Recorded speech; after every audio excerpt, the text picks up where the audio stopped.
आज मैं आपको 3 ऐसे सक्सेस स्टोरी बताने वाला हूं जो आपके अंदर एक जबरदस्त आग लगाने वाली है। अगर आप अपने लाइफ में कुछ भी पाना चाहते हो तो ये 3 सक्सेस स्टोरी जरूर सुन लेना, क्योंकि कुछ भी पाने के लिए अंदर एक आग का होना बहुत ही जरूरी है।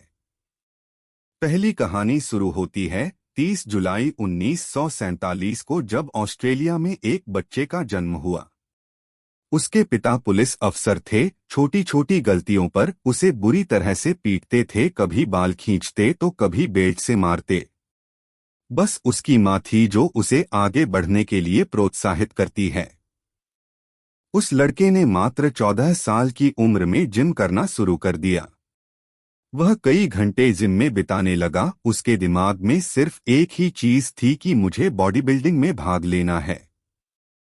जब वह 18 साल का हुआ तो उसके कंट्री के हर एक व्यक्ति की तरह कंपलसरी उसे भी आर्मी ज्वाइन करनी पड़ी, लेकिन उस बंदे ने सर्विस के दौरान भी वर्कआउट करना नहीं छोड़ा और कुछ दिनों बाद अपने मेहनत के दम पर उसने जूनियर मिस्टर यूरोप कॉन्टेस्ट जीता। लेकिन वह बंदा यहीं पर नहीं रुका, उसने अपना नेक्स्ट टारगेट सेट किया मिस्टर यूनिवर्स बनने का।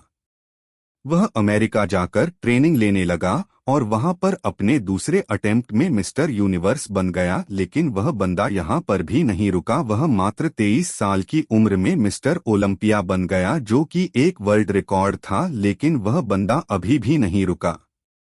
उसने फिर एक सपना देखा, वह था हॉलीवुड फिल्मों में एक्टिंग करने का। काफी मेहनत के बाद उसे एक फिल्म मिली, द लॉन्ग गुड बाय। लेकिन इस फिल्म में उस बंदे का एक भी डायलॉग नहीं था। 1977 फिर उसे एक फिल्म मिली, पंपिंग आयरन, और यह फिल्म थी जो उसे पहचाने दिलाई। और फिर 1982 में उसे फिल्म मिली कोनन द बारबेरियन, जो कि सुपरहिट रही। उसके बाद उसने कई फिल्मों में काम किया और अब उसने राजनीतिक में जाने का सोचा। अपनी मेहनत के बदौलत वह बंदा कैलिफोर्निया का गवर्नर बना। उस बंदे का नाम है आर्नल्ड श्वार्ज़नेगर, जिसने बॉडी बिल्डिंग के ऊपर कई किताबें लिख डाली। ऐसे ही मोटिवेशन से भर देने वाली कहानी है राकेश शर्मा की। एक ड्रग रिएक्शन की वजह से मात्र 2 साल की उम्र में इस बंदे की आंखों की रोशनी चली गई। जब वे स्कूल में एडमिशन कराने गए तो वो एडमिशन लेने से मना कर दिया। उसके बाद इनके पेरेंट्स ने एक स्पेशल स्कूल से इनकी पढ़ाई करवाई। लोगों ने उसके पेरेंट्स से बोला कि ये अपने लाइफ में कुछ नहीं कर पाएगा, इससे उम्मीद मत रखो। लेकिन इस बंदे के माँ बाप को इस पर पूरा भरोसा था। उन्होंने इसको क्रोडीमल कॉलेज से ग्रेजुएशन करवाई। आगे चलकर इस बंदे ने यूपीएससी की तैयारी की और आपको जानकर हैरानी होगी कि अंधा होने की वजह से जिस बंदे के माँ बाप को लोगों ने ये बोला था कि इससे उम्मीद मत रखो, ये कुछ नहीं कर पाएगा, उसी लड़के ने अपने मेहनत की बदौलत फर्स्ट अटेम्प्ट में ही यूपीएससी क्लियर करके उनके मुंह बंद कर दिया और बन गया आईएएस राकेश शर्मा। लोग कुछ भी बोले उनको बोलने दो, बस तुम्हें सोते जागते उठते बैठते अंदर से एक ही चीज सुनाई देनी चाहिए कि तुम्हें किसी भी कीमत पर अपने लक्ष्य तक पहुंचना है। ऐसे ही एक जुनून से भर देने वाली कहानी है सादियो माने की, जिसे सुनने के बाद आप बहाने मरना भूल जाओगे।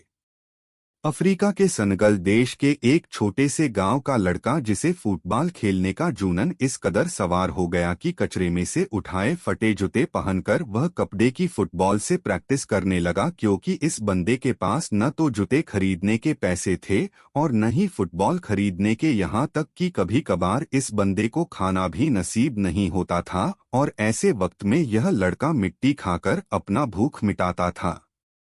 और मैं दावे के साथ कह सकता हूं कि ऐसी कंडीशन आपकी नहीं होगी, क्योंकि जिस फोन या लैपटॉप पर आप यह देख रहे हो वह हजारों रुपए का है। लेकिन उस बंदे के पास तो खाने तक के पैसे नहीं थे। वह फटे जूते से फुटबॉल की प्रैक्टिस करता था, कोई नहीं था उसे ट्रेन करने वाला। लेकिन फिर भी उस बंदे को अपने आप पर विश्वास था।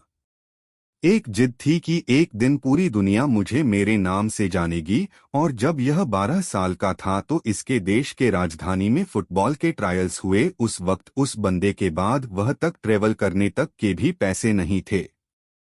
लेकिन जूनन इस कदर सवार था कि 12 साल का ये लड़का 160 किलोमीटर भागते हुए वहां पहुंचा सिर्फ ट्रायल देने के लिए। अब आप ही सोचो कि कितनी आग होगी उस बंदे के अंदर जब यह अपने फटे हुए जूतों में वह पर पहुंचा तो लोगों ने वह पर उसका मजाक बनाया।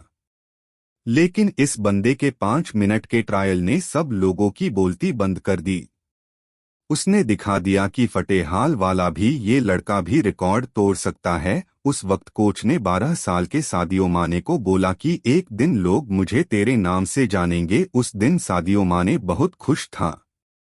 जब ये बंदा खुशखबरी सुनाने के लिए दौड़ता हुआ अपने घर गया तब देखा कि इसके पिताजी की हार्ट अटैक से मौत हो चुकी है। सोचो उस दिन 12 साल के इस लड़के की क्या हालत हुई होगी।